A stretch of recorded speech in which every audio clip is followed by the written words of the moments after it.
জানাই আমাদের প্রয়াত সংঘাধ্যক্ষ স্বামী প্রভানন্দজিকে।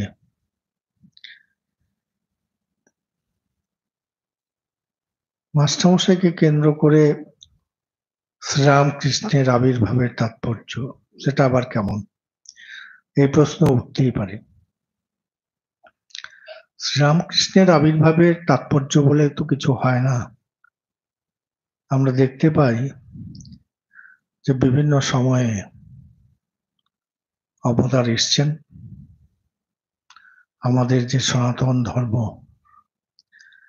সেই সনাতন ধর্মে যুগ প্রয়োজনে অবতারের অবতরণ হয়েছে, ঈশ্বরের অবতরণ হয়েছে। আপনারা সবাই পড়েছেন গীতাতে, ভগবান স্বয়ং বলছেন যে যখন ধর্মের গ্লানি হয়, অধর্মের উত্থান হয়, তখন আমি বিভিন্ন সময়ে মনুষ্যরূপ পরিগ্রহ করে এই ধরাধামে আসি। সেই একই নিয়মে এসেছিলেন এই যুগাবতার পরম পুরুষ শ্রীরামকৃষ্ণ পরমহংসদেব। শ্রীরামকৃষ্ণ পরমহংসদেবের আবির্ভাবের তাৎপর্য আলাদা করে কিছু নেই। শ্রীরামকৃষ্ণ পরমহংসদেবের আবির্ভাবের তাৎপর্য অথবা শ্রীকৃষ্ণের আবির্ভাবের তাৎপর্য অথবা রামচন্দ্রের আবির্ভাবের তাৎপর্য একই। ওরা এসেছিলেন মানুষকে উদ্ধার করতে, এসেছিলেন মানুষকে ভালোবাসতে। তো মাস্টারমশাইয়ের কথা মনে পড়ে। পল ব্র্যান্টন, আপনার হয়তো নাম শুনে থাকবেন। পল ব্র্যান্টন পাশ্চাত্যের লোক। উনি কখনো সাংবাদিক ছিলেন, কখনো সাহিত্যিকও ছিলেন। জীবনের শেষ প্রান্তে দাঁড়িয়ে তার মনে হলো যে আমি তো জিসাসকে দেখলুম না।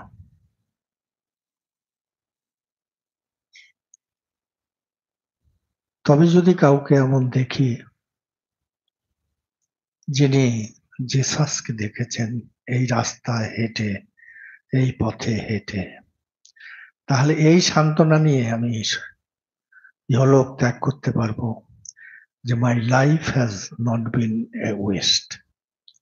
আমার জীবন নষ্ট হয়ে যায়নি, আমি ভুল পথে হাঁটিনি, আমি ঠিক পথে হেঁটেছি।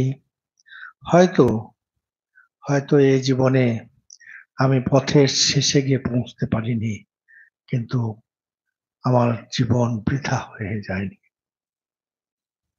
পল ব্র্যান্টন যাচ্ছেন বিভিন্ন পাদ্রীদের কাছে, গির্জায়, জিজ্ঞেস করছেন হ্যাভ ইউ সিন ক্রাইস্ট? কেউ উত্তর দিতে পারছেন না।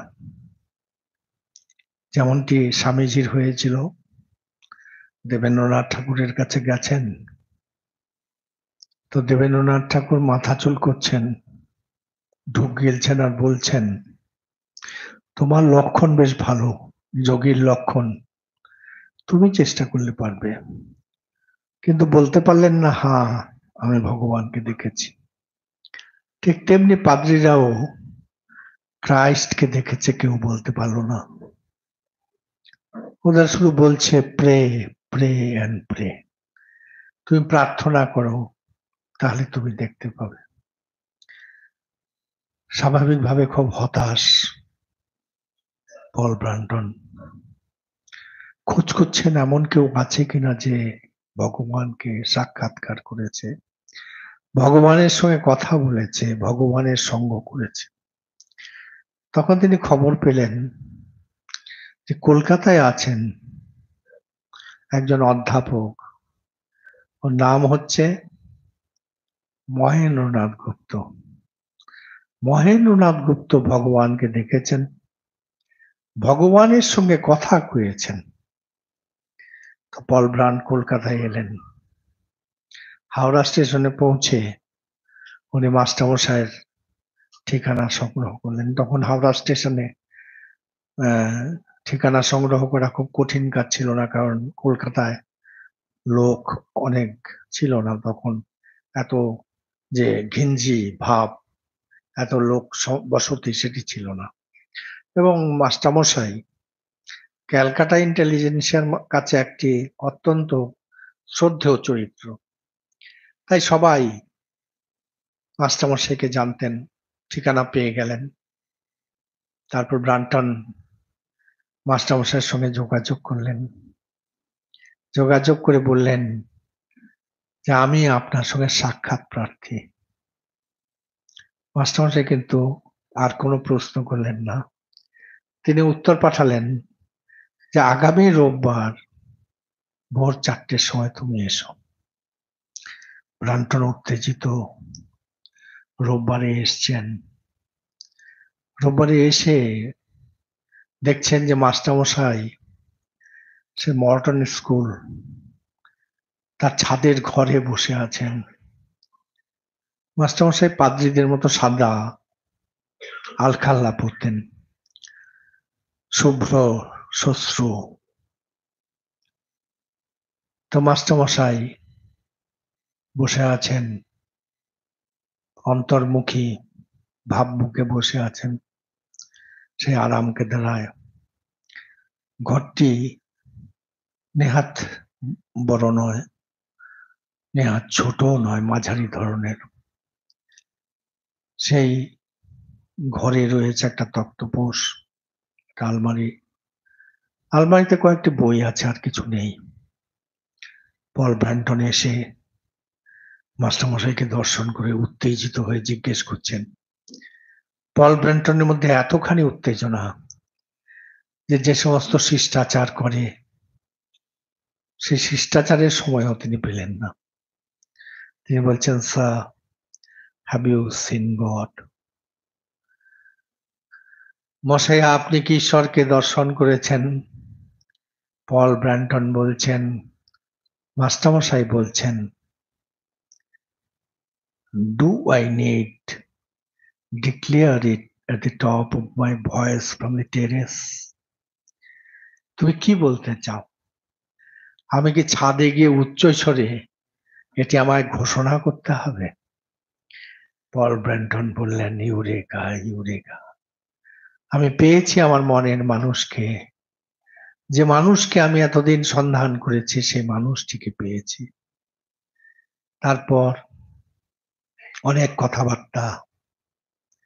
তো পল ব্র্যান্টনকে মাস্টারমশাই, তখন সবেমাত্র ইংরেজি অনুবাদ হয়েছে গসপেল অফ শ্রীরামকৃষ্ণ, দিলেন।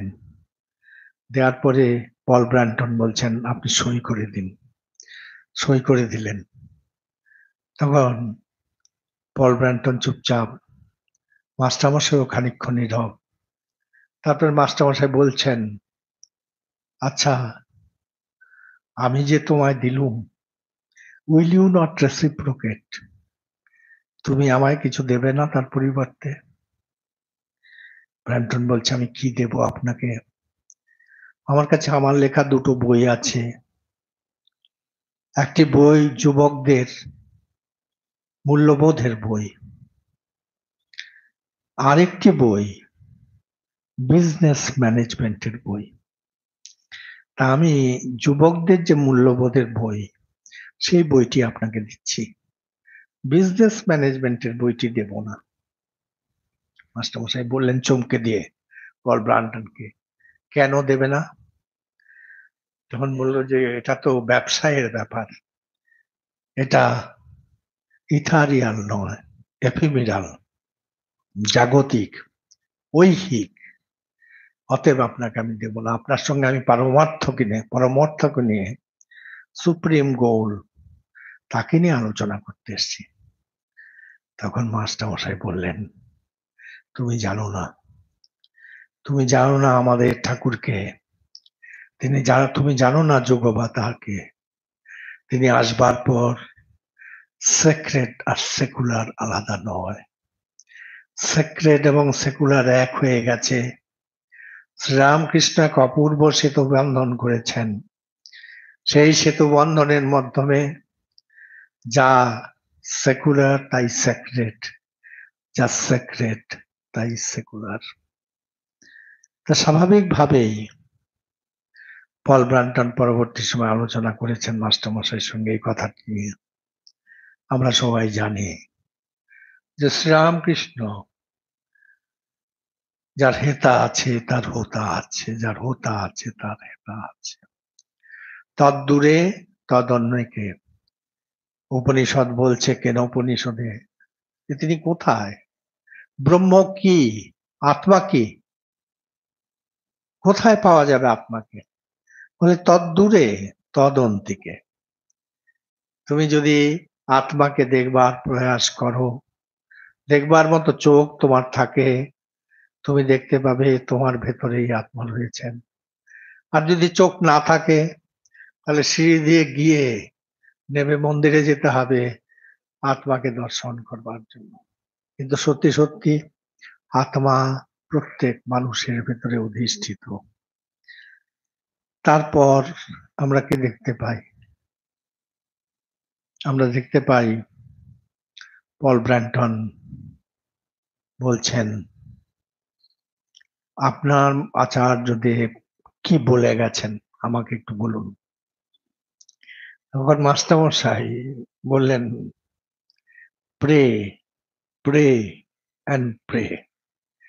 আমার আচার্যদেব বলে গেছেন প্রার্থনা করো, প্রার্থনা করো আর প্রার্থনা করো। ব্র্যান্টন সাহেব তখন উত্তেজিত হয়ে বলছেন, সে এক বস্তা পচা কথা, শুনতে শুনতে আমার কান খারাপ হয়ে গেল। পাশ্চাত্যে যেখানেই গিয়েছি গির্জাতে পাদ্রীরা ওই একই কথা বলেছেন, তোমার মাস্টারমশাই তোমার আচার্যদেব অরিজিনাল। আমি শুনেছিলাম তিনি নূতন কথা বলেছেন, নতুন মানুষ, নতুন শাস্ত্র, নতুন ধর্মের দিশারি তিনি অন্য কিছু বলেননি এছাড়া। মাস্টারমশাই বলেছেন কিন্তু সেটি অনুশীলন করতে হবে খুব সাবধানে। If you miss an inch you miss a mile. যদি 1 ইঞ্চি মিস করো টার্গেট, তাহলে কিন্তু 1 মাইল মিস করা হয়ে যাবে। সেটা খুব সাবধানে যত্ন সহকারে সেটি করতে হবে।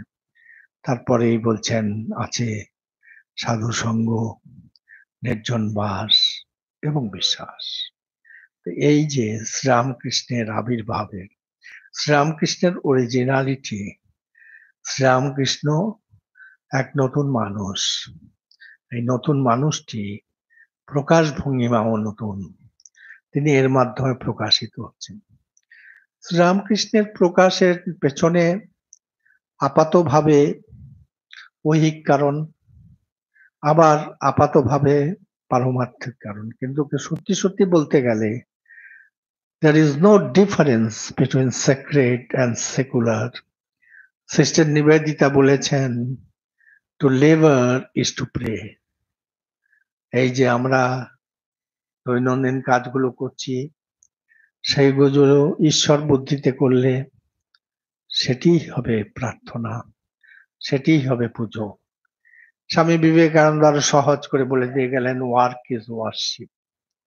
এখন এই যে শ্রীরামকৃষ্ণ, তিনি নতুন মানুষ, তিনি নতুন কথা বলতে এসছেন। কি কথা তিনি বলেছেন? ভগবান লাভ নিশ্চয়ই বলেছেন, ঈশ্বর লাভই মানব জীবনের একমাত্র উদ্দেশ্য, তাও বলেছেন।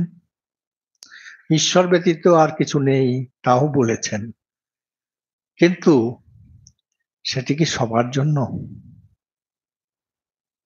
কখনোই নয়। রাজনীতিবিদদের ডেকে বলুন যে ঈশ্বর লাভই একমাত্র জীবনের উদ্দেশ্য, এখন আপনাকে মেরে এখান থেকে ভাগিয়ে দেবে, আর নয়তো নিজে চোচো করে দৌড়ে পালিয়ে চলে যাবে। হাতে ব্যতীত সবার জন্য নয়। শ্রীরামকৃষ্ণ এসেছিলেন সবার জন্য। তিনি সবার ঠাকুর, তিনি নরেনের ঠাকুর, তিনি মেথর রসিকেরও ঠাকুর, তিনি গিরিশ বাবুর ঠাকুর, তিনি নটি বিনোদিনেরও ঠাকুর। সেই যে সবার ঠাকুর শ্রীরামকৃষ্ণ কি দিলেন? যদি সাধারণ মানুষকে বলেন যে তোমার চৈতন্য হোক, চৈতন্য তো হলো, কিন্তু পাগল হয়ে যাবে। একদিন রাজা মহারাজ আর বাবুরাম মহারাজ দাঁড়িয়ে আছেন মঠ বাড়িতে সামনে। তখন সন্ধ্যারতি শেষ হয়েছে, পুরনো মন্দির আপনারা দেখছেন রোজই। সে পুরনো মন্দির থেকে ব্রহ্মচারীরা, সন্ন্যাসীরা, ভক্তরা বেরোচ্ছে। তো বাবুরাম মহারাজ বলেন, আচ্ছা মহারাজ, অর্থাৎ রাজা মহারাজকে বললেন, আপনি এদের ব্রহ্মজ্ঞান দিয়ে দিন না। রাজা মহারাজের সে ক্ষমতা ছিল। তো বাবুরাম মহারাজ কয়েকজন ব্রহ্মচারীকে ডাকলেন, ডেকে তারপর বললেন, তোমরা দাঁড়াও, মহারাজ তোমাদের কৃপা করে ব্রহ্মজ্ঞান দেবেন। ওরা ভয়ে দৌড়তে শুরু করলো। সে কথা কেন, নরেন্দ্রনাথের জীবনের দিকে দেখুন। তিনি নির্বিকল্প সমাধি, তার জন্য ওর এত ব্যগ্রতা, ঠাকুরকে বারবার বলছেন। কিন্তু যখন ওর নির্বিকল্প সমাধি, ঠাকুর সেই দরজা খুলে দিলেন, তিনি চিৎকার করতে শুরু করলেন, কি হলো আমার, কি করেছেন আপনি? আমি, আমার মা আছে, আমার ভাইয়েরা আছে, বোনেরা আছে, আমি বিশ্বনাথ দত্তের ছেলে, আমার বাড়ি সিমলে, আপনি কি করছেন? একটা অন্য জগৎ, একটা অন্য ভূমি, একটা অন্য ভাব তিনি দেখছেন। তো যদি নরেন্দ্রনাথ, যিনি নাকি সপ্তর্ষির অন্যতম ঋষি, সপ্তর্ষি মণ্ডলের অন্যতম ঋষি হচ্ছেন নরেন্দ্রনাথ, শ্রীরামকৃষ্ণ বলছেন সে কথা, এক্ষণে দেখিয়া চিনিতেছি নরেন্দ্রই সেই ঋষি। তার যদি এই অবস্থা হয়, তাহলে সাধারণ মানুষের কি হবে? 1 সের ঘটিতে 5 সের দুধ হলে কি হবে? 1 সেরই থাকবে, 4 সের পড়ে যাবে। তা ঠিক তেমনি ঠাকুর বিভিন্ন লোকের জন্য বিভিন্ন রকম কথা বলেছেন। ঠাকুর একঘেয়ে ছিলেন না। তাই মায়ের কাছে গিয়ে বলছেন, মাগো আমায় শুকনো সাধু করিসনি।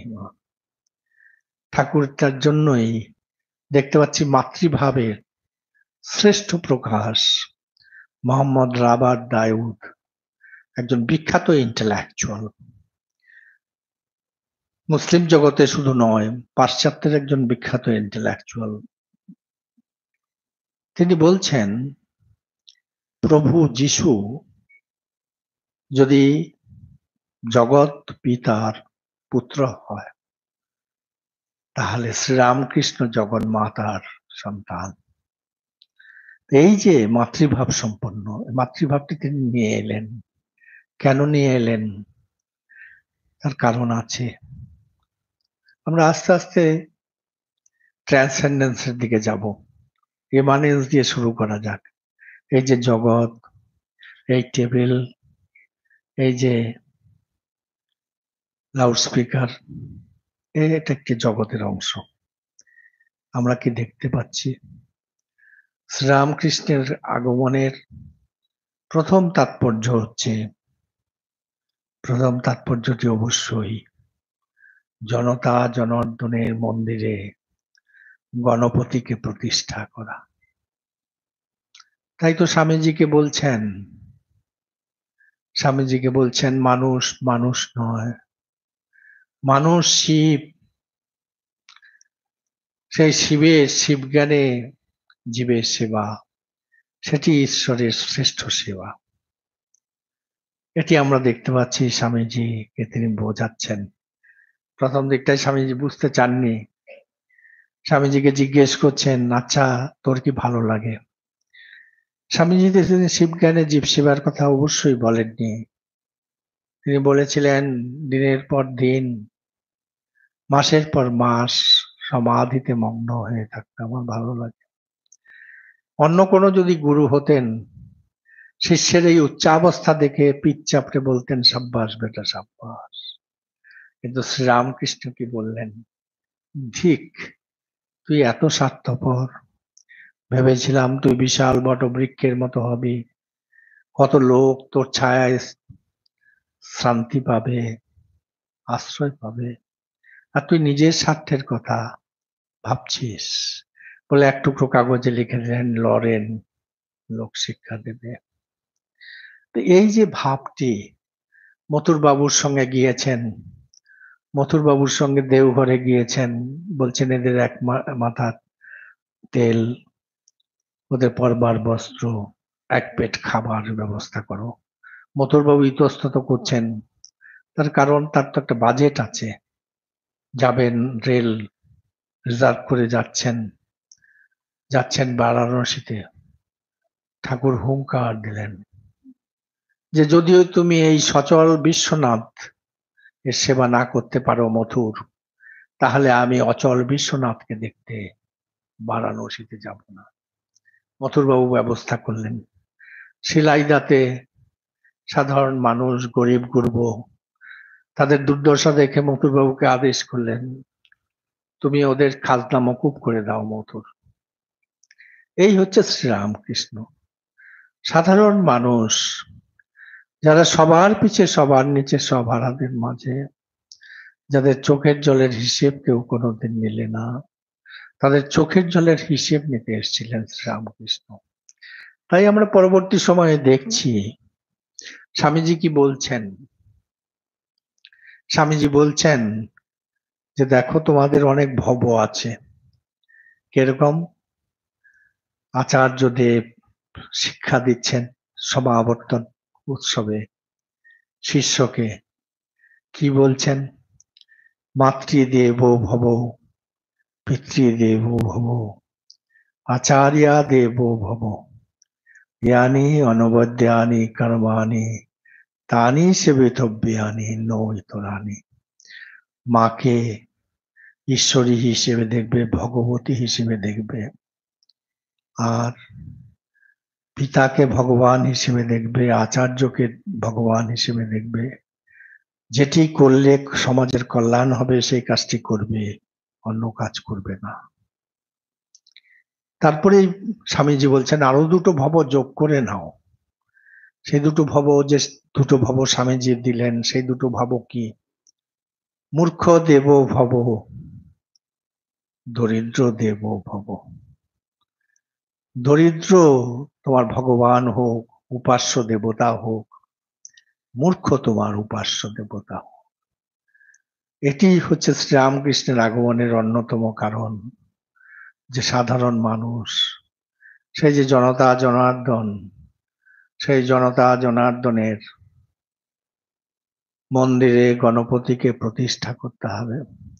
পরবর্তী সময়ে স্বামী বিবেকানন্দ সে কথাই বলছেন, দেখো জগন্নাথের রথ চলিয়াছে, হে যুবক, তুমি যদি ইহার রজ্জু আকর্ষণ পূর্বক ধন্য হইতে চাও, ধন্য হও, কিন্তু কদাপি ইহার সামনে দাঁড়াইয়া ইহার পথরোধ করিবার চেষ্টা করিও না, পিষ্ট হইয়া যাইবে, পার্শ্বে সরিয়া দাঁড়াও। এটি হচ্ছে জগন্নাথের রথ, সেটিই হচ্ছে গণপতির মন্দির, যে মন্দিরের উপাস্য দেবতা সাধারণ মানুষ, ওই রসিক মেথর, ওই হরি কৈবর্ত, ওই যদু নাপিত, ওই যে অসংখ্য মানুষ যারা বলছেন আম ভুকে হায়, সে সমস্ত মানুষ শ্রীরামকৃষ্ণ এসেছিলেন তাদের জন্য। দ্বিতীয়টি হচ্ছে শ্রীরামকৃষ্ণ এসেছিলেন একটি অদ্ভুত উদ্দেশ্য নিয়ে, যে উদ্দেশ্য নিয়ে এর আগে কোনো অবতার আসেননি। কোনো অবতারের এজেন্ডাতে প্রায়োরিটি আইটেম হিসেবে এটি কোনোদিন ছিল না। না বুদ্ধের ছিল, না জেসাসের ছিল, না রামের ছিল, না কৃষ্ণ ছিল, না চৈতন্যের ছিল? সেটি কি? নারী মুক্তি। নারী মুক্তি আমাদের শাস্ত্রে আমরা দেখতে পাই, গীতাতেও আছে, স্ত্রীষু নরকেশ্বর দ্বারম, স্ত্রী নরকের দ্বার। শ্রীরামকৃষ্ণ এসে বললেন, সে কি গো, স্ত্রী কেন নরকের দ্বার হবে? শ্রীরামকৃষ্ণ স্ত্রীকে মুক্তির দ্বারে উন্নীত করলেন। পৃথিবীর ইতিহাসে কতক্ষণ শুনেছেন যে বিবাহিত পতি সন্ন্যাসী হয়েছে, পত্নীকে ত্যাগ তো করেনি, পত্নীকে মা হিসেবে গ্রহণ করেছেন। পৃথিবীতে কোথাও দেখেছেন যে বিবাহিত পত্নী তাকে ফলহারিণী কালিকা পূজার দিনে ষোড়শী মূর্তিতে প্রতিষ্ঠিতা করে তিনি তার সমস্ত সাধনা তার পাদপদ্মে অর্পণ করছেন? শুধু তাই নয়, তার জপের মালাখানিও। স্বাভাবিকভাবেই নারী জাতির প্রতি এই যে সম্মান, নারী মুক্তির কথা শ্রীরামকৃষ্ণ বললেন। ওই অনেকে হয়তো শুনেছেন, অনেক বইতেও বেরিয়েছে, অনেক বইতে না বেরোলেও কোনো কোনো জায়গায় বেরিয়েছে, যে দুটি ছোট্ট ঘটনা। একটি ছোট্ট ঘটনা হচ্ছে 1964 সালের। 1964 সালে শ্রীরামকৃষ্ণের জন্মদিন। খ্রিস্ট পারিষরার্যের নাম আপনারা শুনেছেন, তার বিখ্যাত বই শ্রীরামকৃষ্ণ অ্যান্ড হিজ ডিসাইপলস। খ্রিস্ট পারিষরার্য শ্রীরামকৃষ্ণ সম্পর্কে বলেছেন ইউনিক। তিনি বলেছেন he is prophet of harmony. তিনি বলেছেন তিনি ফেনোমেনন। সেই ঈশারুটকে প্রভবানন্দজি বললেন, ঈশারুট, কালকে অ্যানিভার্সারি। কার অ্যানিভার্সারি? শ্রীরামকৃষ্ণের। ঈশারুট খুব প্রভাবশালী লেখক, সেই সময়কার শ্রেষ্ঠ আমেরিকান সাহিত্যিক তিনি।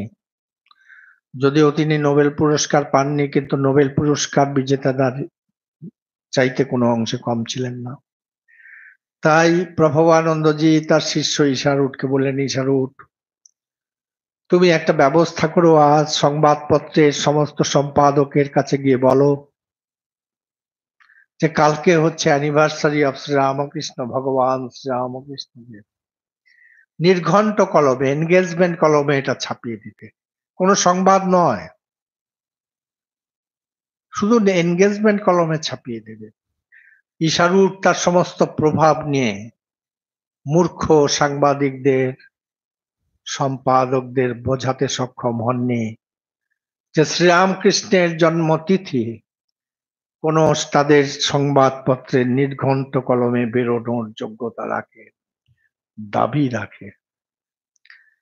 ফিরে এসছেন শ্রান্ত ক্লান্ত ঈশারুট সন্ধ্যাবেলায় তার গুরুর কাছে। বলতেই প্রভবানন্দজির দু চোখ দিয়ে অশ্রু বইছে। প্রভবানন্দজি অশ্রু নিয়ন্ত্রণ করতে পারছেন না। বারবার করে ঈশারুট তাকে বোঝাচ্ছেন, কিন্তু তিনি বলছেন কি দুর্ভাগ্য এই মানুষগুলোর, যে মানুষ এসেছে পরিত্রাণের জন্য মানব জাতির, তার অ্যানিভার্সারি নির্ঘণ্ট কলমে ছাপাবার মতো ইচ্ছে এবং সাহস তোরা দেখাতে পারল না। যাই হোক, প্রভবানন্দজির অশ্রুধারা বইছে। ঈশারুট ভাবলেন যে কালকে হচ্ছে শ্রীরামকৃষ্ণের জন্মতিথি, I must be the first visitor to my master. আমার প্রভু, আমার গুরুদেব, তার কাছে কালকে সকালে আমি প্রথম ভিজিটার হব। তা ভিজিটার হবেন, তাড়াতাড়ি চলে গেছেন। পরের দিন সকালে তিনি এসছেন, চান টান করে পবিত্র হয়ে তার গুরুদেবকে প্রণাম করবেন। প্রণাম করে দেখছেন ওর গুরুদেব বসে আছেন সেই টেবিলটিতে, যে টেবিলটিতে বসেছিলেন কালকে সন্ধ্যাবেলায়। দরদর করে অশ্রুধারা বইছে তার চোখ থেকে। প্রভুবানন্দজি একটু বিরক্ত হলেন। আমেরিকান ইশারুড একটু বিরক্ত হলেন। আমেরিকান ইশারুডের মানসিকতা তাকে অনুমতি দেয়নি এটিকে এত সহজে গ্রহণ করা। বললেন, master, couldn't you control your tears overnight? কাল সারা রাত ধরে আপনি এই নিয়ন্ত্রণ করতে পারলেন না? প্রভুআনন্দজির বাকরুদ্ধ, কণ্ঠরুদ্ধ, বাষ্পীভূত। তিনি একের পর এক সেদিনকার সকালবেলার সংবাদপত্র ইশারুডকে এগিয়ে দিলেন। সেদিন আমেরিকাতে এমন কোন সংবাদপত্র ছিল না যে সংবাদপত্রের প্রথম পৃষ্ঠায় এসব বেকুব সম্পাদকেরা তাদের অজ্ঞাতে ছেপেছিল একটি ফটো। কি হয়েছিল? সকালবেলা উই আওয়ার্স অফ মর্নিং, 3:30, 3টে, 4টে এরকম সময়ে ইশারুড নয়, একটি মেয়ে, 19 বছরের একটি মেয়ে, তার নাম হচ্ছে ন্যান্সি লুই মুর, ক্যালিফোর্নিয়ার অভিজাত পরিবারের মেয়ে, ধনাঢ্য পরিবারের মেয়ে। 1964 সালে ঠাকুরের জন্মতিথিতে খুব প্রাতঃকালে হলিউডের কাছে যে পেট্রোল পাম্প, সে পেট্রোল পাম্পে গিয়ে তার সমস্ত শরীরে পেট্রোল লাগিয়ে দিলেন, নিজেই অগ্নিসংযোগ করলেন। এটি আজও রহস্য। মেয়েটিকে যখন দেখা গেল যে পেট্রোল পাম্পের পাশে যে গাছটি রয়েছে সেই গাছের শাখা থেকে ঝুলছে, তার সমস্ত শরীর দগ্ধ, কিন্তু আশ্চর্যভাবে দুটো হাত ইনট্যাক্ট, ডান হাত আর বাঁ হাত। তার বাঁ হাতে একটা প্লাকার্ড আছে আর ডান হাতে রয়েছে একটি ফটো।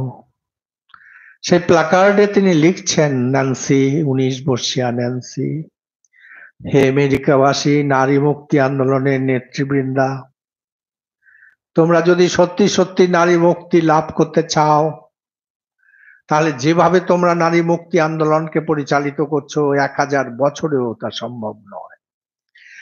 যদি নারী মুক্তি আন্দোলনকে তোমরা সফল করতে চাও তাহলে প্রাচ্যের এই লোকটিকে দেখো, তার কথা শোনো। সেই লোকটি কে ছিল? ফটোগ্রাফটি কার ছিল? শ্রীরামকৃষ্ণ পরমহংসদেবের। তো স্বাভাবিকভাবেই শ্রীরামকৃষ্ণ এসেছিলেন নারী মুক্তির জন্য। তিনি বললেন যে নারী নরকের দ্বার হতে পারে না। তিনি বললেন নারী মুক্তির দ্বার। সৃষ্টির প্রথম এবং শেষ সোপান হচ্ছে প্রকৃতি। প্রকৃতি ছাড়া পুরুষ নিষ্ক্রিয়। পুরুষ যদি নিষ্ক্রিয় থাকে তাহলে জীব জগৎ সৃষ্টি কোনো কিছুই সম্ভব নয়। তাই তিনি বলছেন প্রত্যেকটি পুরুষের ভেতর যেমন রাম আছেন, প্রত্যেকটি নারীর ভেতরে সীতা আছেন, এটি মনে রাখবে। এবং শ্রীরামকৃষ্ণ স্বামী বিবেকানন্দের মাধ্যমে সে কথাই সমস্ত জগতে প্রচার করে দিয়ে গেলেন। স্বামী বিবেকানন্দ কি বলছেন? বলছেন, দেখো একটি পাখি, তার দুটো পাখা আছে, দুটো পাখাই যদি সমান শক্তিশালী না হয় তাহলে পাখিটি ভালো করে উঠতে পারে না। ঠিক তেমনি মনে রেখো, একটি সমাজের নারী এবং পুরুষ সেই সমাজের দুটো পাখা, এবং যদি নারী পুরুষ সমান মর্যাদা সম্পন্ন না হয় তাহলে কিন্তু সেই সমাজের উন্নয়ন সম্ভব নয়। তা শ্রীরামকৃষ্ণের দ্বিতীয় অবদান, শ্রীরামকৃষ্ণের আগমনের দ্বিতীয় কারণ। এরকম পরিষ্কার করে আর কোনো অবতারের জীবনে নারীর প্রতি শ্রদ্ধা, নারীর প্রতি সম্মান এটা প্রকট হয়নি। আজকেও এত সভ্যতার কথা আমরা বলি, এত লেখাপড়ার কথা বলি, এত প্রযুক্তির কথা বলি, এত উন্নয়নের কথা বলি। আপনি বলুন তো, শ্রীরামকৃষ্ণের ঘর থেকে মা বেরোচ্ছেন, শ্রীরামকৃষ্ণ ভাবলেন লক্ষ্মী দিদি এসছিলেন, বেরিয়ে যাচ্ছেন, বলছেন দরজাটা ভেজিয়ে দিস। মা বললেন ঠিক আছে। শ্রীরামকৃষ্ণ বললেন এটি লক্ষ্মী নয়, এটি মা, তার সহধর্মিণী, তার সহমর্মিণী, তার সহকর্মিণী মা সারদা দেবী, তার শক্তি। সারা রাত ঘুমননি। মা খুব সকালে উঠতেন, গঙ্গায় স্নান করতে যেতেন। দরজা খুলেই তিনি দেখছেন দাঁড়িয়ে আছেন, দাঁড়িয়ে আছেন মা, দাঁড়িয়ে আছেন ঠাকুর। মা ভাবলেন ঠাকুরের কোনো অসুখ করেছে, শরীরটা সুস্থ নয়, তাই ঘুমোতে পারেননি। বলছেন কি হয়েছে তোমার এত সকালে এখানে? ঠাকুর মুখ কাচুমাচু করে বলছেন দেখো, আমি ভুল করে ফেলেছি, তোমায় ভুল করে তুই বলেছি। আমি ভেবেছিলাম লক্ষ্মী, তুমি যে এসেছিলে আমি জানতাম না। তুমি অপরাধ নেবে না, তুমি আমায় ক্ষমা করো। আজকের দিনে এত সভ্যতার বড়াই আমরা করি, এত প্রযুক্তির বড়াই করি।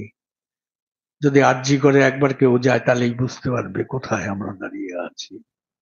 শ্রীরামকৃষ্ণ এসেছিলেন নারীর মুক্তি, নারীর মর্যাদা, মায়ের জাতের মুক্তি দেরে, নইলে তোদের বিজয় রথের চক্র ঘোরাবে কে। এটি রবীন্দ্রনাথ শ্রীরামকৃষ্ণের বা বিবেকানন্দের বাণীকে মূর্ত করলেন তার লেখনীর মাধ্যমে। তারপরে আর কি আমরা দেখতে পাই, যেটা বলছিলাম, শ্রীরামকৃষ্ণ কাশীপুরে এসে বললেন, কি বললেন? তোমাদের চৈতন্য হোক। সেই যে চৈতন্যের বিকাশ, যেটা আমি প্রথমে বলেছিলাম, সেটি কি একই রকম হবে সবার? তা তো হবে না। আমাদের শম্ভু মহারাজকে আপনারা দেখেছেন কিনা জানি না, অকুণ্ঠানন্দজি, তিনি বিপিন জামাই, ওর বাবার নাম, ঠাকুরের কাছে যেতেন, ঠাকুর আদর করে বিপিন জামাই নাম দিয়েছিলেন। বলরাম বাবুর নাতি তিনি, বলরাম বাবুর মেয়ে ওর মা। তো বিপিন জামাই আসতেন, যে ব্রহ্মচারীটি কালকে সঙ্গে যোগ দিয়েছে তারও প্রণাম তিনি নিতেন না। না না, তুমি কি কম গা, তুমি সব ছেড়ে ছুড়ে দিয়ে জয়েন করেছো এখানে সঙ্গে, তোমার প্রণাম আমি নেব না, আমি গৃহস্থ।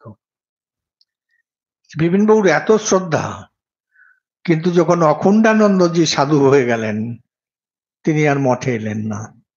একমাত্র সন্তান, একমাত্র ছেলে সাধু হয়ে গেছে, স্বাভাবিকভাবেই এই যে শ্রীরামকৃষ্ণের আহ্বান, সেই আহ্বান সবাই সবার জন্য নয়, একই রকম নয়। মা জানেন কার জন্য কি, কাউকে মাছ ভাজা, কাউকে মাছের কালিয়া, কাউকে বা মাছের ঝাল তৈরি করে দিতে হবে, সবার পেটে এক জিনিস সইবে না। তাই আমরা কি দেখতে পাচ্ছি?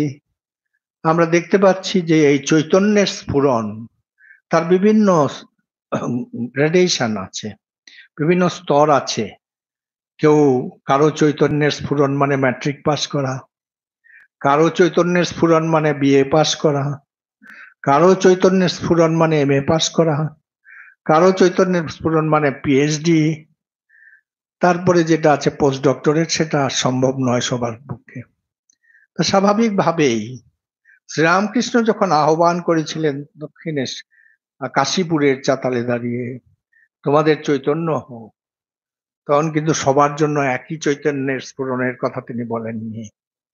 আমাদের যে এই শরীর এবং মন, সেই শরীর এবং মন 5টি কোষ আছে। সেই কোষগুলো কি কি? প্রথমটা হচ্ছে অন্নময় কোষ। অন্নময় কোষ,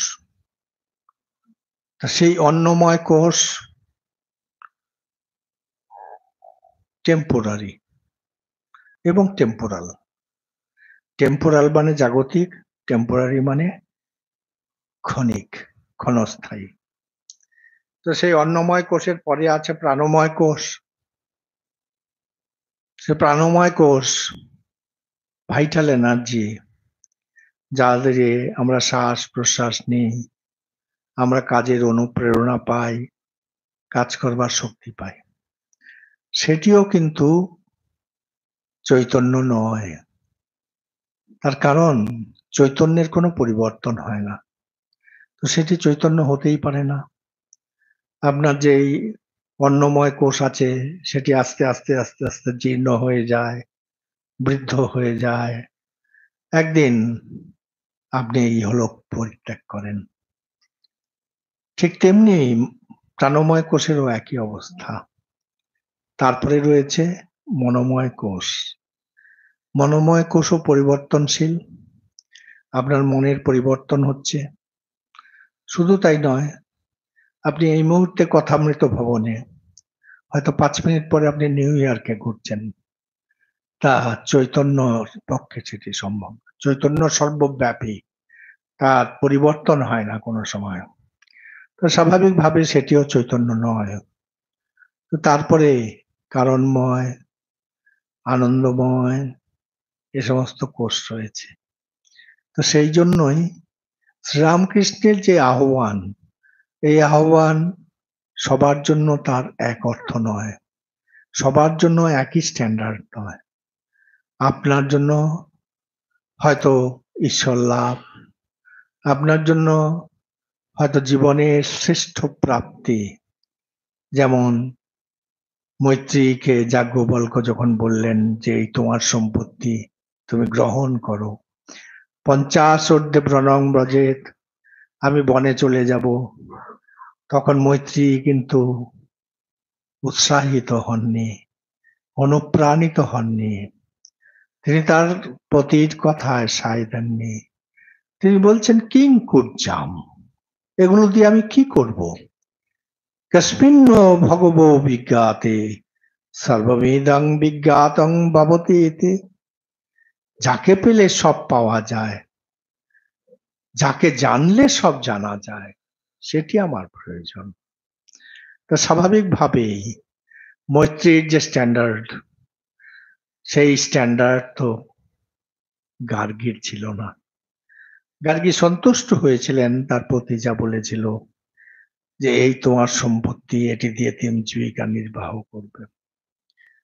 স্বাভাবিকভাবেই আমাদের এই যে চৈতন্যের স্তর, এই চৈতন্যের স্তরে বিভিন্ন স্তরে আমরা আছি।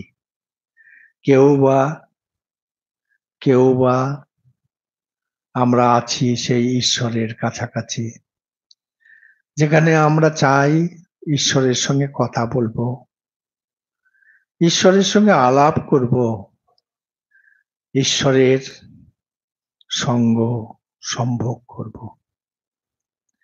নির্বাণানন্দজি মহারাজ একটি কথা বলতেন, বলে দেখো এই যে বেলুড় মঠ, এই বেলুড় মঠের দুটি অস্তিত্ব আছে।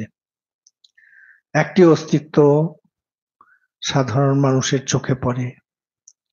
সেই অস্তিত্বটা কি? এই মন্দির, পুরনো মন্দির, স্বামীজির মন্দির, রাজা মহারাজের মন্দির, ইত্যাদি ইত্যাদি। সেটি সবার কাছে ধরা পড়ে, দেখতে পায়, সাদা চামড়া, সাদা চোখে দেখতে পায়। এটি হচ্ছে স্থূল বেলুড় মঠ। কথামৃতে আছে, আপনারাও পড়েছেন, ঠাকুর বলছেন, কি বলছেন? ঠাকুর বলছেন যে চিন্ময় শ্যাম, চিন্ময় ধাম। পড়েছেন তো অনেকে। চিন্ময় ধাম, এই যে ধাম বৃন্দাবন, এটি চিন্ময়। এটি কতগুলো বাড়ি, অট্টালিকা, ধুলো, বাগান তা নয়, এটিও চিন্ময়। থলথল কৃষ্ণ রয়েছেন সব জায়গায়। আর চিন্ময় শ্যাম, শ্যাম তিনিও চিন্ময়। চিন্ময় রামকৃষ্ণ, চিন্ময় বেলুড় মঠ। এই বেলুড় মঠ একটি, যে বেলুড় মঠকে আমরা দেখতে পাই সাদা চোখে, সেটি হচ্ছে স্থূল বেলুড় মঠ, গ্রস বেলুড় মঠ। আর এই বেলুড় মঠে একটি সূক্ষ্ম বেলুড় মঠ আছে। বহু সাধক, যারও বা ব্রহ্মজ্ঞান হয়েছে, কেউ বা ব্রহ্মজ্ঞানের কাছাকাছি পৌঁছেছেন, তারা ঠাকুরের লীলা সম্ভব করবার জন্য এই সূক্ষ্ম বেলুড় মঠে আছেন। তারাও ব্রহ্মজ্ঞ। তো স্বাভাবিকভাবেই এই যে আমাদের স্ফুরণ, সেই শ্রেষ্ঠ স্ফুরণ সম্ভব জীবন মুক্তি, অথবা শরীর যাওয়ার ঠিক আগের মুক্তি। সেই মুক্তির ফলে, সেই মুক্তি যতদিন না হচ্ছে ততদিন কেউ বা গ্রাজুয়েট, কেউ বা পোস্ট গ্রাজুয়েট, কেউ বা ম্যাট্রিক। তা আপনি যদি প্রাণময় কোষে বা জীবন ধারণ করেন, তাহলে প্রাণময় কোষে তার চৈতন্যের স্ফুরণ হতে হবে। সেটি কিরকম? বলে, মশাই, চৈতন্যের স্ফুরণ মানেই তো ঈশ্বর লাভ, ঈশ্বরের উপলব্ধি। অয়মাত্মা ব্রহ্ম, অহং ব্রহ্মাস্মি, আমি ব্রহ্ম, এই উপলব্ধি। তো সেখানে আবার বিভিন্ন স্তর কি করে হতে পারে? সেটি হচ্ছে মানুষ, মানুষ কারণ তার মান এবং হুঁশ আছে। এই মান এবং হুঁশ, এর জন্যই তিনি মানুষ। তরব অপি জীবন্তি, জীবন্তি মৃগ পক্ষিণ, সজীবতি মনৈজস্য, মননেন হি জীবত। সেই বাঁচে সত্যিকারের। তরু, পশু, লতাপাতা তারাও জীবন ধারণ করে, কিন্তু সেই সত্যিকারের মানুষ যার মান এবং হুঁশ, অর্থাৎ নিত্যানিত্য বস্তু বিবেক আছে। মানুষের ইন্দ্রিয় আছে, পশুরও ইন্দ্রিয় আছে, কিন্তু মানুষ সেই ইন্দ্রিয় বশে রাখতে পারেন। নিত্যানিত্য বস্তু বিবেকের মাধ্যমে তিনি মানুষ হিসেবে প্রতিষ্ঠিত হতে পারেন। তিনি হলোই বা তিনি ঈশ্বর লাভ করলেন না। তিনি হয়তো এই মনো যে যেমন প্রাণময় কোষ, তেমনি মনোময় কোষে আছেন। কিন্তু মনোময় কোষে থেকেও তিনি এটুকুন বলতেই পারেন, এটুকুন বুঝতেই পারেন যে আমি মানুষ, আমি পশু নই। অতএব স্বাভাবিকভাবে আমি মানুষের মতো ব্যবহার করব। তো এই যে তার মধ্যে মনুষ্যত্বের বিকাশ হচ্ছে, ধীরে ধীরে মনুষ্যত্বের যখন পূর্ণ প্রকাশ হবে, যখন মানুষ একজন আরেকজন মানুষকে দেখে শিখবে যে ইনিও মানুষ, আমিও মানুষ, ওনাকে আমি শ্রদ্ধা করি, ইনি আমায় শ্রদ্ধা করেন। এই যে পারস্পর্য, পারস্পরিক ভাবনা, মিউচুয়াল ট্রাস্ট, মিউচুয়াল রেসপেক্ট, এটা সাধারণ মানুষকে ধীরে ধীরে উন্নতির পথে এগিয়ে নিয়ে যায়। তারপরে এমন একটা অবস্থায় এসে পৌঁছয় যেখানে আমরা দেখতে পাই সব মায়ের ভেতরে সীতা, মা শারদা, দেখতে পাই সব পুরুষের ভেতরে শ্রীরাম কৃষ্ণ, রাম কৃষ্ণ ইত্যাদি। শ্রীরামকৃষ্ণ সেই চেতনা দিতে এসেছিলেন যে মানুষ তুমি মান এবং হুঁশের সমাহার, এবং এই জন্যই তুমি অন্যান্য পশু পাখির জগতের থেকে আলাদা। তুমি একমাত্র ঈশ্বর লাভ করতে পারো। যারা নাকি শরীর চলে গেছে তারা ঈশ্বর লাভ করতে পারে না। কারণ কি বলুন তো, যে এই ঈশ্বর লাভ করতে গেলে আমাদের মস্তিষ্কে একটা জিনিস আছে যেটির প্রয়োজন আছে। ওই জিনিসটি ঈশ্বর লাভের জন্য, ঈশ্বরের ধারণা করবার জন্য আর কারো মাথায় নেই। যারা নাকি হিউম্যান ক্রিয়েচার্স, অর্থাৎ মানুষ নয়, মনুষ্যত্বেরও, তাদের মাথায়ও নেই। আবার যারা নাকি সূক্ষ্ম শরীরে আছেন, যতক্ষণ পর্যন্ত নির্বাসনা না হবে ততক্ষণ পর্যন্ত তো মুক্তি হবে না,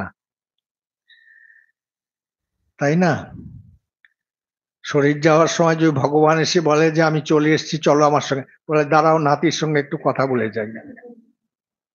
তা স্বাভাবিকভাবেই তার মুক্তি হলো না। নির্বাসনা না হলে মুক্তি হবে না। আর নির্বাসনা যদি হতে হয় তার জন্য সাধনা প্রয়োজন। সেই সাধনা শুধু মানুষই করতে পারে, অপর কেউ করতে পারে না।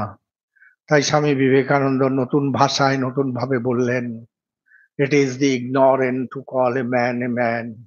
A man is essentially God. অজ্ঞ মানুষকে ভুল করে মানুষ বলে।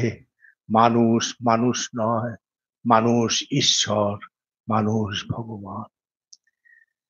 তো যখন যেখানে আপনি থামলেন আপনার সাধনায়, শরীর চলে গেল, ওই যে সাধনার সংস্কার সেটি কিন্তু জমা রইল। কিরকম জমা রইল? আপনাদের ব্যাংকে রাখেন, সব আপনারা আমার চেয়ে ভালো জানেন, আমি ব্যাংক ট্রানজাকশন জানি না। ওই fixed deposit, current deposit, savings, আর কি কি আছে সব আছে তো। তা ঠিক তেমনি আমরা যা করছি, আমি কথা বলছি, আমি আপনাদের সঙ্গে ঠাকুরের কথা বলছি, আপনার শুনছেন কথাগুলো, এটিও ক্রিয়া, তারও একটা ফল আছে। তো ফল যখন আছে, ভালো কাজের ফল ভালো, খারাপ কাজের ফল খারাপ। তো এখন এই খারাপই হোক আর ভালোই হোক, খারাপ কাজই হোক আর ভালো কাজই হোক, এই দুটো একসাথে যোগ হয়ে যায় না। আমি 3টে ভালো কাজ করলাম, একটা খারাপ কাজ করলাম, তার মানে 3 - 1 = 2, তা হবে না। পাটোয়ারি চলবে না ওখানে। খারাপ কাজের জন্য আপনাকে সেই অশুভ ফল গ্রহণ করতে হবে, ভুগতে হবে। ভালো কাজের জন্য শুভ ফল, সেটিও আপনি পাবেন। এটা দুটো স্ট্রেট লাইনে চলে। তো স্বাভাবিকভাবেই এই যে সংস্কার নিয়ে যাচ্ছেন আপনি, এই সংস্কারের ফলেই আপনি দেখতে পাবেন একই মা বাবার ছেলে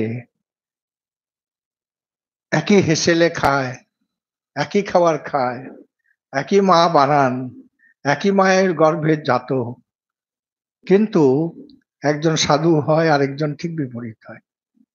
তা স্বাভাবিকভাবেই এই সংস্কারটি মানুষ নিয়ে যায়। যার জন্য দেখতে পাওয়া যায় অনেক বাচ্চা ছেলে আমাদের কাছে আসে, বাবা মা নিয়ে আসে, যে ভগবানের কথা বলে। 3 বছরের ছেলে ঠাকুরের কাছে গিয়ে সে আসন পেতে বসে, ইত্যাদি ইত্যাদি। সেটা পূর্বজন্মের সংস্কার।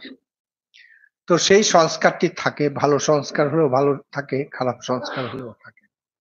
তারপর ধীরে ধীরে ধীরে ধীরে সেই সংস্কার আপনার ক্ষয় হয়। ক্ষয় হওয়ার পরে এমন একদিন আসবে আমার জীবনে এবং আপনার জীবনে, যেদিন আমরা বলতে পারবো, আমরা কি বলতে পারবো? আমরা বলতে পারবো যে ঈশ্বরকে আমরা দেখেছি। জানামি অহং পুরুষ মহান্তম। সবাই সবাই ঈশ্বরকে একদিন দেখতে পাবে। স্বামী বিবেকানন্দ বলছেন, everybody is marching consciously or unconsciously towards the feet of God. Somebody will come, and somebody will come sooner, and somebody will come later after getting a few more kicks from the world. Swami Vivekananda বলছেন যে সবাই চেতন ভাবে হোক অবচেতন ভাবে হোক এগিয়ে যাচ্ছে ঈশ্বরের পাদপদ্মের কাছে, এবং তাতে কেউ হয়তো আগে আসবে, কেউ হয়তো কিছুদিন পরে আসবে, কিন্তু সবাই একই জায়গায় আমরা যাব। তাই তো স্বামী বিবেকানন্দ সুন্দর বলছেন আরেকটি কথা, যে দেখো, যেই মুহূর্তে শিশুর জন্ম হয়, সে ফ্রান্সেই হোক আর ভারতেই হোক, অব্যবহিত পরে শিশু কিন্তু ক্রন্দন করে। পৃথিবীতে কোথাও দেখা যায় না যে শিশু জন্মের অব্যবহিত পরে হাসে। স্বামী বিবেকানন্দ বলছেন কেন? তার কারণ, তার কারণ হচ্ছে যে সেই শিশুটি যখন মাতৃজঠরে থাকে, বায়োলজিক্যাল টার্ম ফিটাস, সে ফিটাস অবস্থায় যখন থাকে, তখন সেই শিশুটি প্রার্থনারত থাকে। হাত এরকম জোর করে সেই শিশু থাকে, ঈশ্বরের কাছে প্রার্থনা করে। সে যোগী বেশে থাকে, যোগে থাকে। কিন্তু যখনই সে মাতৃজঠর থেকে ভূমিষ্ঠ হয়, এই ভূমি স্পর্শ করার সঙ্গে সঙ্গে সে জাতিস্বর থাকে। সেই সময় পূর্বজন্মের সব কথা মনে থাকে। তাই সঙ্গে সঙ্গে দেখে, this is the same damn ground where from I got kicks in my previous births. আমি আমার পূর্বজন্মে এই জায়গা থেকে অনেকগুলো কিক্স পেয়েছি। তা স্বাভাবিকভাবেই আবার সেখানে এসছি, হাসে কাঁদে। তা কিন্তু যোগমায়া এসে আবার ভুলিয়ে দেয়, তখন সে আবার খুশি হয়ে যায় যে everything is right with the world. তা স্বাভাবিকভাবেই এটি হচ্ছে আমাদের যে পর্যটন, যে পরিব্রজ্যা, যে অভিসার। আর সেই পরিব্রজ্যা, সেই অভিসারের কথাই বলতে এলেন শ্রীরামকৃষ্ণ। শ্রীরামকৃষ্ণ সর্বোপরি, শ্রীরামকৃষ্ণের আবির্ভাবের কারণ সর্বধর্ম সমন্বয়। শ্রীরামকৃষ্ণের আবির্ভাবের কারণ সনাতন ধর্মের উত্থান। শ্রীরামকৃষ্ণ এলেন সনাতন ধর্মের উত্থানের জন্য, সনাতন ধর্মের পুনরুদ্ধারের জন্য। স্বামীজি সুন্দর কথা বলছেন, বলছেন দেখো, আমরা যদি আজ থেকে 5000 বছর ফিরিয়ে দেখি, আমরা পৃথিবীর মানচিত্রে দেখতে পাবো তিনটি মেজর রিলিজিয়ান, 3 মেজর রিলিজিয়ানস। একটি হচ্ছে সনাতন ধর্ম, একটি হচ্ছে জৈনিজম, জৈন ধর্ম, জৈনিজম নয়, জোরাস্ট্রিয়ানিজম, জোরাস্ট্রিয়ানিজম, একটি হিন্দুইজম, আরেকটি জুডাইজম। এই তিনটে ধর্ম আমরা দেখতে পাবো। কিন্তু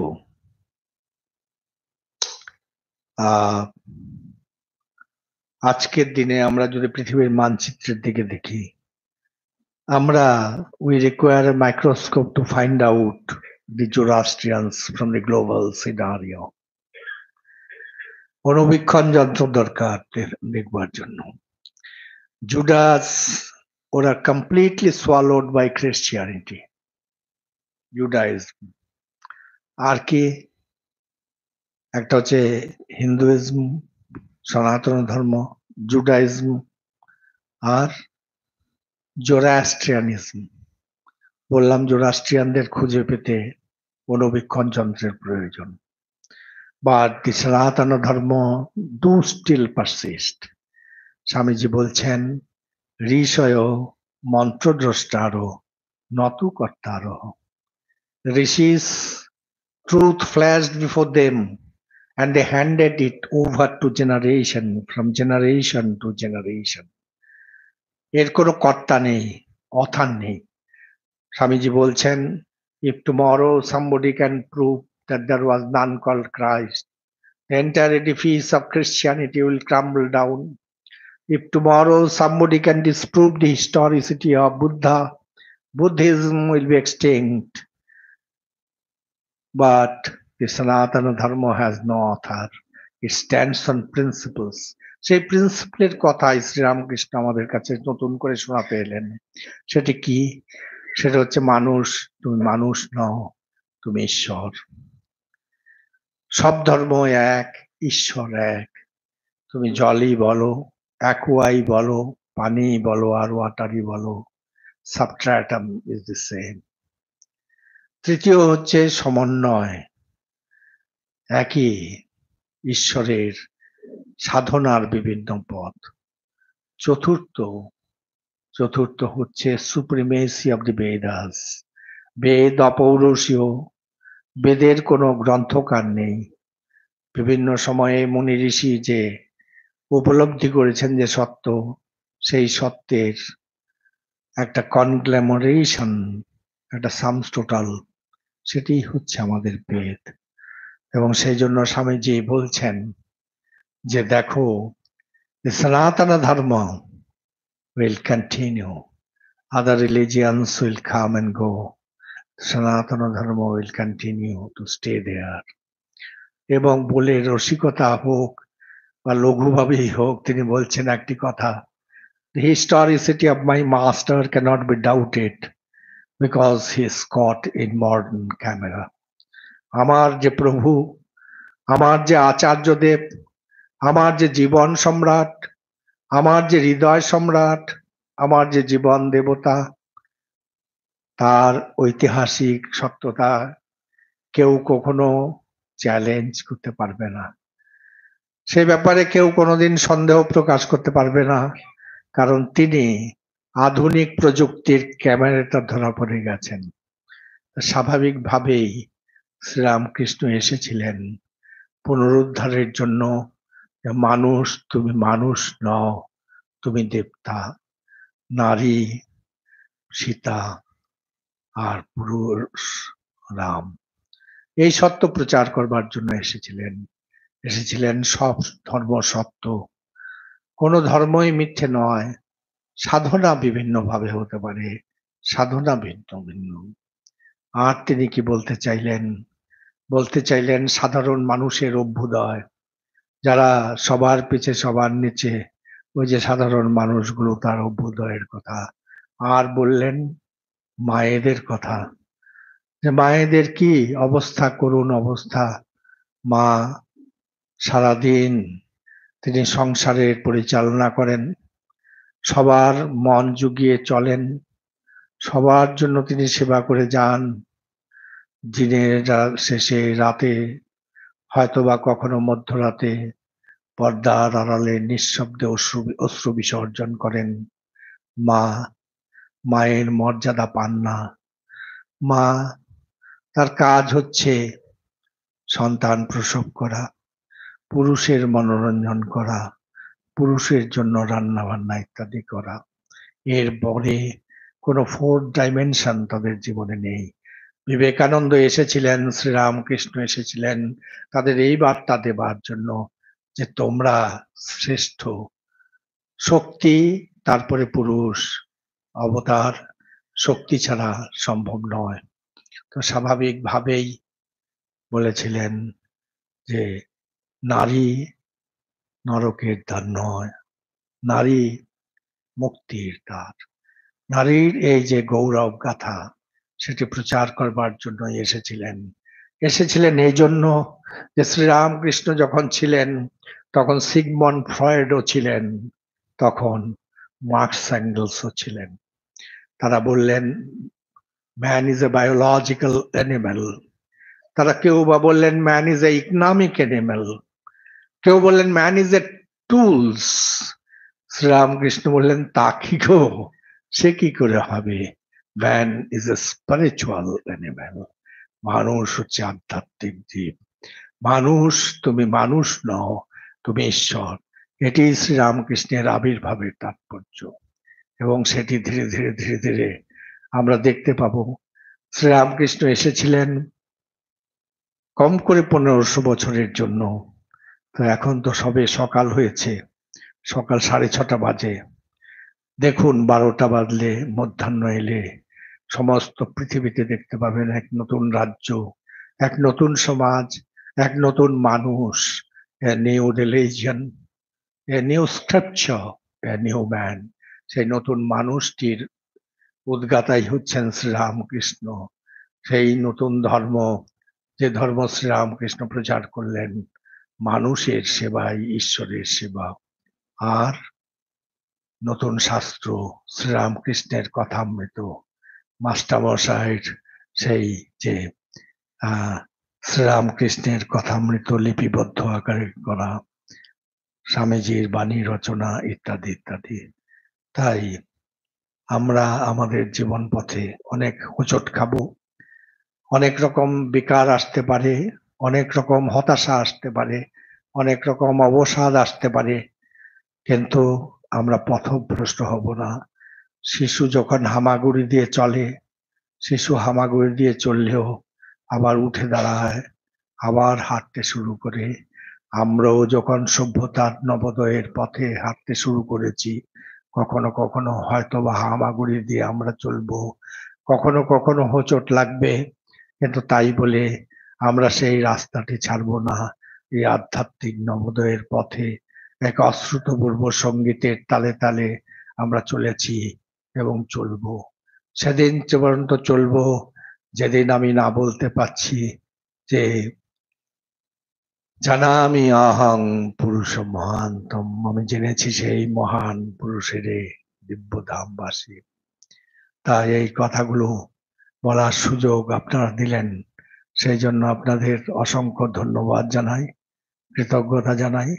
সন্ধ্যাবেলায় আমি জানি যে আজকের দিনে উত্তর কলকাতায় হোক আর দক্ষিণ কলকাতায় হোক, সন্ধ্যাবেলায় বাইরে থাকা খুব চিন্তার উদ্বেগের কথা। তথাপি আপনারা আমার কথা ধৈর্য সহকারে শুনলেন, কেউ প্রতিবাদ করলেন না। এই জন্য আপনাদের অসংখ্য ধন্যবাদ, অসংখ্য কৃতজ্ঞতা। এবং আপনাদের ঠাকুর ভালো রাখুন, আনন্দে রাখুন। ঠাকুরকে আপনাদের জীবনে প্রতিফলিত হতে আপনারা নিশ্চয়ই দেখবেন এবং আমরাও দেখব। তাই আমরা ঠাকুরের কাছে প্রার্থনা করি আপনাদের কল্যাণের জন্য। সর্বে সুখিনো ভবন্তু, সর্বে সন্তু নিরাময়াঃ, সর্বে ভদ্রাণি পশ্যন্তু, মা কশ্চিৎ দুঃখমাপ্নুয়াৎ। সবাই সুখী হোক, সবাই নিরাময় থাকুক, সবাই সত্য শিব ও সুন্দরের দর্শন লাভে ধন্য হোক, কারো যেন কখনো কোনোদিন দুঃখ না হয়। ধন্যবাদ, অসংখ্য ধন্যবাদ। এবং সবশেষে আমি ধন্যবাদ জানাবো এই আশ্রমের অধ্যক্ষ স্বামী সিদ্ধেশ আনন্দজিকে, যিনি আমাকে দয়া করে স্মরণ করেছেন এবং এই অপূর্ব সন্ধ্যায় আমার বক্তব্য এখানে আপনাদের কাছে উপস্থাপিত করবার সুযোগ করে দিয়েছেন। ধন্যবাদ। প্রাচ্য পাশ্চাত্যের বেদান্ত দর্শনের আলোয় মহারাজ আমাদের আলোকিত করলেন অপূর্ব চিন্তন ও মননের দ্বারা। আমাদের সেই বলতে ইচ্ছা করে না, তুমি তো আনন্দ